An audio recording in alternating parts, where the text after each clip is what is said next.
Hey, this is Dizzy Reed from Guns N' Roses, and you're watching GNR Central. Yeah!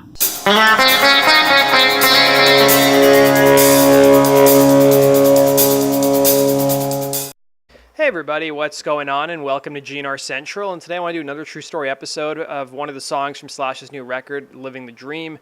And this one's not going to be one of the singles he's released, at least not yet. So we're talking about the song The Great Pretender.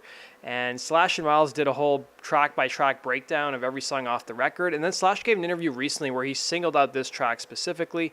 So let's see what Slash had to say. He said, I think this is one of the most unorthodox songs on the record, maybe not arrangement-wise, but definitely style-wise. It was difficult to capture the feel of what I was hearing in my head, especially when it came to being able to slow everything down from how we normally do things. It's almost like a jazzy kind of approach, so it took a second. But once we figured out the right groove, it all started to fall into place, and Myles had an effing awesome melody for it, so I'm happy that we managed to persevere and get to where I wanted it to.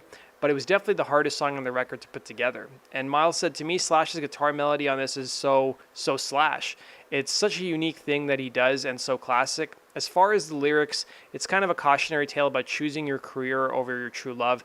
In this case, the character is an entertainer who's come to terms with the fact that when the glory days come to an end, there's a potential to end up a pretty lonely old man. I think sometimes, though people are extremely ambitious, they forget about the most important stuff in life, so I thought it'd be an interesting thing to touch on that.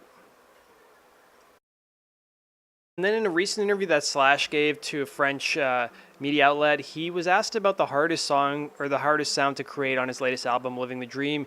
He said The Great Pretender, only because it was very different and it had a different feel to it and a different kind of cadence, and trying to figure out what the right drum beat was going to be for it and have the right feel throughout. It was definitely a concentration as compared to some of the other songs on the record.